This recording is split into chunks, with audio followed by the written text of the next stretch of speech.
안녕하십니까. 형사 전문 변호사 노기성 변호사입니다. 이번에 말씀드릴 부분은 2024년도 지금 거의 연말인데요.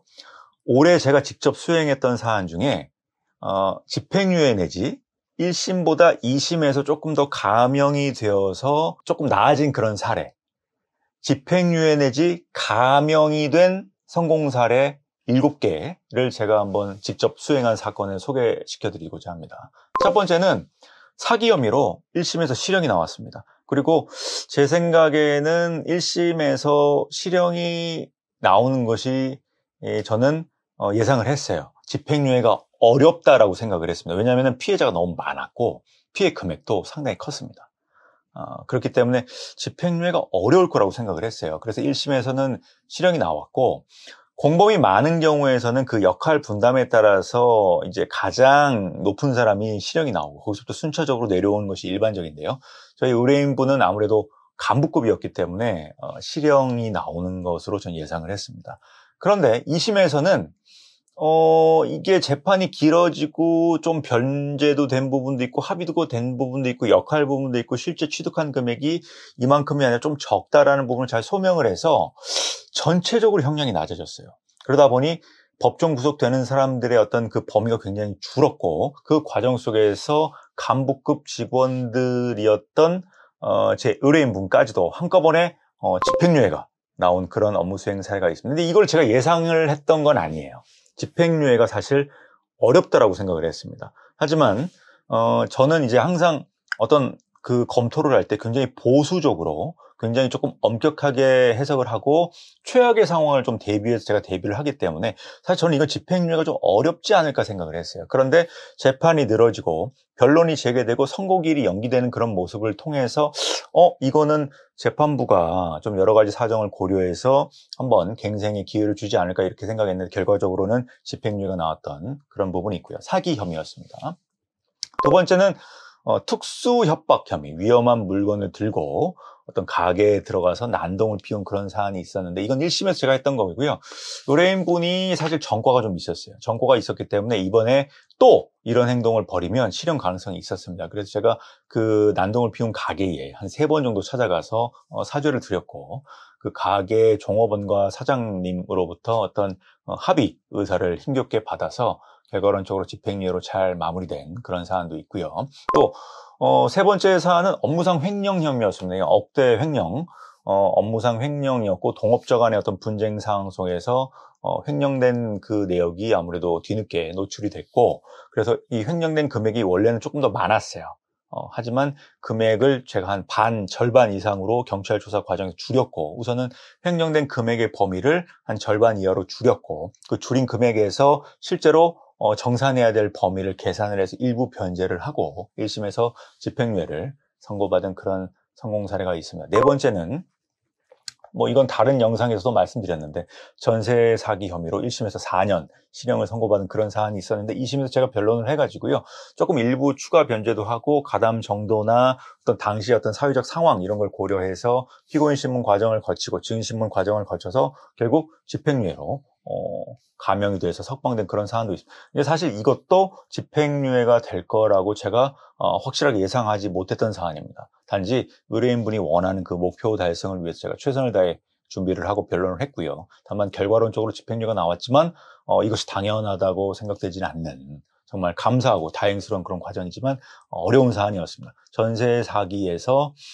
집행유예로 사실 나오는 경우는 많지는 않거든요. 물론 그 사람이 소유자인지 매수인 과정이 어떤 과정이 있는지, 그리고 분양팀인지 아니면 공인중개사인지 이런 부분은 달라질 수 있겠지만 아무튼 쉽지 않은 사안인데 집행유예로 감형된 그런 사안도 있고, 이건 다른 영상에도 제가 만들어 놓은 것이 있습니다.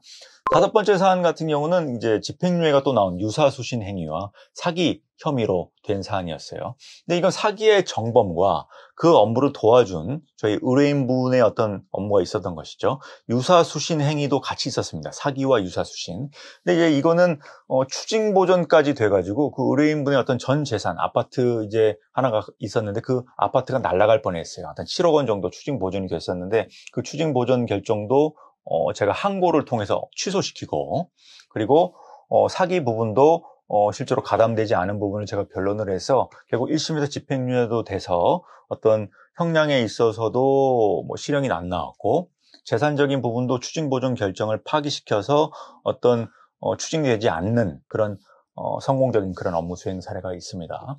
여섯 번째 사안은 친족관계 강제추행 사안이에요. 친족관계에서의 강제추행 사안은 성폭법에서 5년 이상의 형량으로 정하고 있기 때문에 굉장히 중한데요.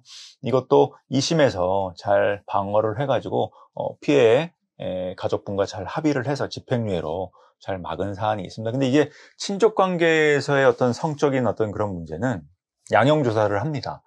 실제로 피해자분에 대해서 별도로 법원에서 가벌성 처벌 불원 의사가 분명히 없는 것인지 별도의 확인을 합니다. 그래서 그 부분을 명확하게 설명하고 입증을 해야지, 안 그러면은 친족관계에 있어서의 어떤 성폭법 위반은 집행유예가 더 어렵습니다. 왜냐하면 형이 가중되어 있기 때문에요. 마지막 일곱 번째 부분은 1심에서 벌금형이 나왔는데 카메라 촬영 혐의로 2심에서는 감형이 돼서 선고유예가 나온 그런 사안이 있습니다. 이게 선고유예가 나오면은 2년 정도의 형량이 지나면 그 형량이 면소되기 없어지기 때문에 아무래도 집행유예보다는 훨씬 낫죠. 게다가 아무래도 전과가 또 없어지는 그런 부분이 있기 때문에, 다만 선고유예를 받아도 신상정보 등록은 해야 됩니다. 이 부분은 놓치시면 안 돼요. 선고유예 나왔다고 해서 관할 경찰서에 가서 신상정보 등록을 안 해도 되는 건 아닙니다. 해야 됩니다. 이걸 안 하면 선고유예가 다시 취소될 수 있습니다. 주의하셔야 될 부분이고요. 아무래도 전도 유명한 청년이었고 이제 사회생활을 시작하는 사람이었기 때문에 벌금형일지라도 카메라 촬영 혐의로 성폭법 위반 혐의 전과자가 되는 것은 조금 굉장히 안 좋은 모습이었죠. 그래서 2심에서는 저희가 합의도 하고 또 그런 가담 정도나 이런 부분을 좀 잘 변론을 해가지고 재판부께서는 1심 판결을 취소하고 선고유예로 감형시켜준 그런 업무 수행 사례가 있습니다.